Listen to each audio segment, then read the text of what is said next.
بسم اللہ الرحمن الرحیم۔ دوستو، کرم دین چوکیدار اپنی سائیکل کے ہینڈل سے گوشت کی چند تھیلیاں لٹکائے تیز پیڈل مارتا ہوا اپنی دھن میں چلا جا رہا تھا۔ اس کے چہرے پہ ایک انوکھی سی مسرت اور طمانینت کے آثار نظر آ رہے تھے۔ ایک انتہائی غریب سے محلے میں پہنچ کر اس نے ایک گھر کے سامنے سائیکل روکی اور گھر کا دروازہ بجا دیا۔ کچھ دیر بعد اندر سے ایک نسوانی آواز آئی کہ جی کون؟ باجی میں ہوں، کرم دین چوکیدار۔ اس کے بلند آواز سے جواب دیتے ہی دروازہ کھلا اور دوپٹے کے پلو سے چہرہ ڈھانپتے ہوئے ایک عورت نظر آئی۔ کرم دین نے نگاہیں جھکاتے ہوئے اس خاتون کو بڑے ادب و احترام سے سلام کیا، حال احوال پوچھا، عید کی مبارکباد دی اور گوشت کی ایک تھیلی اس کی طرف بڑھاتے ہوئے کہا کہ لیں باجی، یہ آپ کا حصہ ہے۔ اس عورت نے تھیلی لیتے ہوئے بڑے گلوگیر لہجے میں کرم دین کو مخاطب کرتے ہوئے کہا کہ کرم دین، میں تیرا شکریہ ادا نہیں کر سکتی، بس اللہ کے سامنے اپنے بچیوں کی یتیمی پیش کر کے تیرے لیے ہمیشہ خیر مانگتی رہتی ہوں۔ یہ سن کر کرم دین کی آنکھیں بھی ڈبا گئیں۔ اس نے جلدی سے چہرہ دوسری طرف کرتے ہوئے کہا کہ دیکھ بہن، تجھے کتنی بار کہا ہے کہ ایسی باتیں نہ کیا کر، مجھے اچھا نہیں لگتا۔ تو میری بہنوں کی طرح ہیں اور تیری بیٹیاں مجھے اپنی بیٹیوں کی طرح ہر طرح عزیز ہیں۔ اچھا اب میں چلتا ہوں، مجھے اور گھروں میں بھی ان کا حصہ پہنچانا ہے۔ یہ کہہ کر وہ اس خاتون کا جواب سنے بغیر سائیکل پہ بیٹھا اور جلدی سے آگے بڑھ گیا۔ یہ حاکم علی مالی کا گھر تھا اور یہ خاتون حاکم علی کی بیوہ تھی۔ کرم دین چوکیدار اور حاکم علی مالی ایک بہت بڑے سیٹ کے بنگلے پہ کام کرتے تھے۔ دونوں میں اگرچہ کچھ خاص تعلق نہیں تھا، بس اچھی سلام دعا تھی اور روز آتے جاتے ایک دوسرے کا حال احوال پوچھ لیتے تھے۔ دونوں میں غریبی کے علاوہ ایک بات یہ بھی مشترک تھی کہ دونوں کی چار بیٹیاں ہی تھی، بیٹا کوئی نہیں تھا۔ ایک دن ایسا ہوا کہ حاکم علی کام پہ نہ آیا۔ یوں تو وہ پہلے بھی کئی بار چھٹیاں کر لیا کرتا تھا، مگر آج شاید سیٹھ صاحب کے کچھ مہمان آنے تھے، اس لیے انہوں نے کرم دین کو اس کا پتہ کرنے کے لیے اس کے گھر بھیج دیا۔ کرم دین وہاں پہنچا تو دیکھا کہ اس کے گھر تو گویا قیامت صغریٰ بھرپا ہے۔ حاکم علی کی بیوی اور بیٹیاں داڑیں مار کر رو رہی تھی۔ حاکم علی رات سویا تو صبح اٹھا ہی نہیں۔ وہ اپنی بیوی اور بیٹیوں کو اس دنیا کے رحم و کرم پہ چھوڑ کر ہمیشہ کے لیے سو چکا تھا۔ کرم دین بیچارہ خود بھی بہت غریب آدمی تھا، مگر اس دن سے ہر چھوٹی بڑی عید پہ جتنا ہو سکتا تھا ان کے لیے کوئی نہ کوئی چیز اور گوشت پہنچا دیا کرتا تھا۔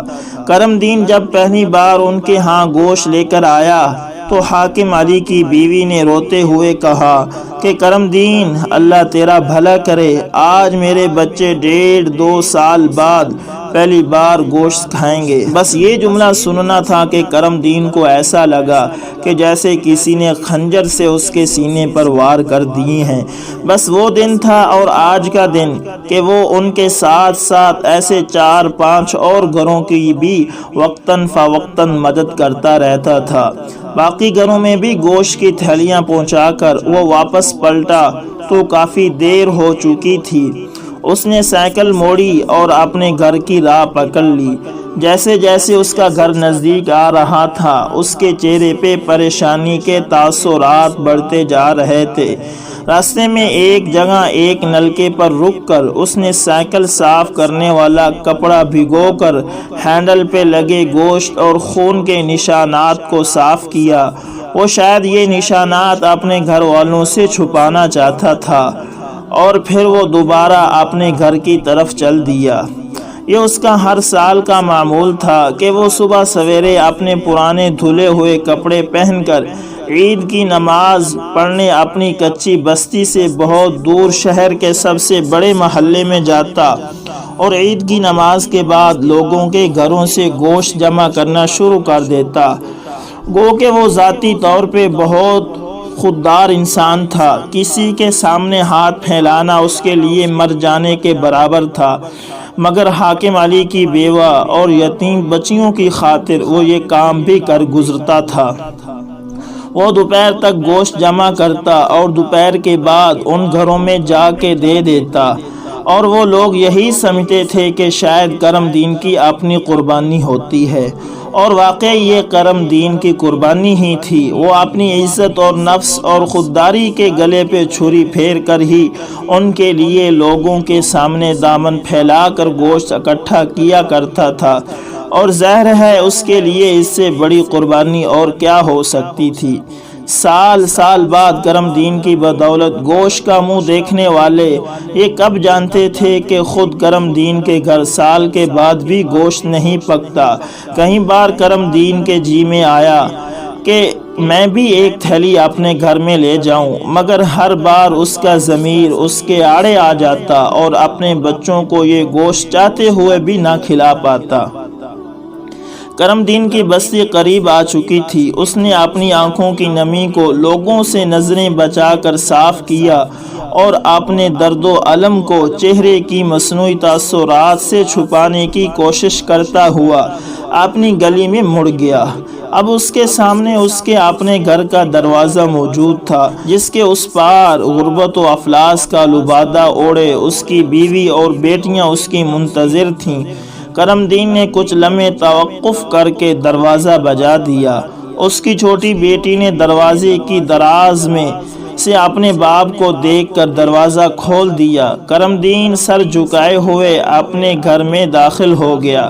اس نے اسی طرح اونچی آواز میں سب کو سلام کر کے سر اٹھایا تو دیکھ کر حیران رہ گیا کہ اس کے صحن کے بیچوں بیچ کھانے پکانے کے سامان کا ڈھیر لگا ہوا ہے، اور ساتھ ہی ایک تھیلے میں اچھا خاصا گوشت بھی پڑا ہوا ہے۔ کرم دین نے حیرت سے اپنی بیوی کی طرف دیکھا اور پوچھا کہ یہ سب کہاں سے آیا؟ اس کی بیوی بولی کہ ایک بہت بڑی گاڑی میں کوئی بڑا آدمی آیا تھا، وہ کہہ رہا تھا کہ وہ آپ کو جانتا ہے اور ساتھ میں ایک چٹھی بھی دے کر گیا ہے۔ میں نے سامان تو اس کے اصرار پہ رکھ لیا، مگر اب آپ کے انتظار ہی میں تھی، اور ساتھ ہی ایک لفافہ کرم دین کی طرف بڑھا دیا۔ کرم دین نے جلدی سے لفافہ کھولا اور اس میں موجود چٹھی پڑھنے لگ گیا۔ سلام دعا کے بعد لکھا تھا کہ یار کرمے، میں تجھے ایک عام سا بندہ سمجھتا رہا، مگر تو بہت بڑا آدمی نکلا، اتنا بڑا کہ تیرے سامنے مجھے اپنا آپ بہت چھوٹا محسوس ہونے لگا۔ مجھے تیرے بارے میں کچھ باتیں کہیں سے پتہ چلی تھیں، پھر میں نے سارا دن تیرا پیچھا کیا اور حاکم علی کے گھر تک جا پہنچا۔ وہاں سے مجھے تیرے بارے میں باقی سب پتہ چل گیا، اور جب تیرے گھر آیا تو پتہ چلا کہ تیرے اپنے گھر کے حالات بھی بالکل انہی لوگوں جیسے ہیں۔ کرمے، یہ کچھ چیزیں عید کا تحفہ سمجھ کر قبول کر لیں، تجھے اللہ کا واسطہ ہے انکار نہ کرنا۔ آج سے تیرا اور باقی 5 گھروں کا سارا خرچ میرے ذمہ ہوا، باقی باتیں شام کو بنگلے پہ کرتے ہیں، اور ہاں آج ڈیوٹی پہ ذرا جلدی آ جانا، من جانب تیرا سیٹھ۔ کرم دین کی آنکھوں سے آنسو نکل کر چٹھی کی تحریر بگاڑ رہے تھے، اور اس کی زبان پہ بے اختیار جاری ہو گیا، اللہ اکبر اللہ اکبر، لا الہ الا اللہ واللہ اکبر، اللہ اکبر وللہ الحمد۔ دوستو، اس سے پتہ چلتا ہے کہ جو دوسروں کو سہارا دیتا ہے تو اللہ تعالیٰ غیب سے اس کے لیے دروازے کھول دیتے ہیں، غیب سے اس کے لیے سہارے پیدا کر دیتے ہیں۔ اسی لیے حدیث پاک کا مفہوم ہے۔ حدیث میں آپ صلی اللہ علیہ وسلم نے فرمایا، اللہ فی عون العبد ما دام العبد فی عون اخیہ، او کما قال علیہ الصلوۃ والسلام، کہ اللہ تعالیٰ بھی اس وقت تک بندے کی مدد کرتا رہتا ہے جب بندہ کسی دوسرے بھائی کی مدد کرتا ہے۔ تو دوستو آپ سے درخواست ہے کہ ہم بھی ارد گرد جتنے غریب ہیں ان کی مدد کیا کریں، خاص طور پر بقرہ عید پر ہم دیکھیں کہ کتنے غریب اور کتنے یتیم بچے ایسے ہیں کہ جنہیں سالوں بھر گوشت کھانا نصیب نہیں ہوتا۔ کیا آج بھی ان کے چولہے پر گوشت پڑا ہوا ہے یا نہیں؟ تو امید کرتا ہوں کہ یہ ویڈیو آپ کو پسند آئے گی۔ اگر یہ ویڈیو آپ کو پسند آئے تو لائک، شیئر اور کمنٹ میں اپنی رائے کا اظہار ضرور کیا کریں۔ اگر آپ ہمارے چینل پر نئے ہیں تو ہمارے چینل کو ضرور سبسکرائب کر لیں اور ساتھ میں بیل کے نشان کو دبانا نہ بھولیے گا تاکہ ہر نئی آنے والی ویڈیو سب سے پہلے آپ تک پہنچتی رہے۔ جزاکم اللہ خیر۔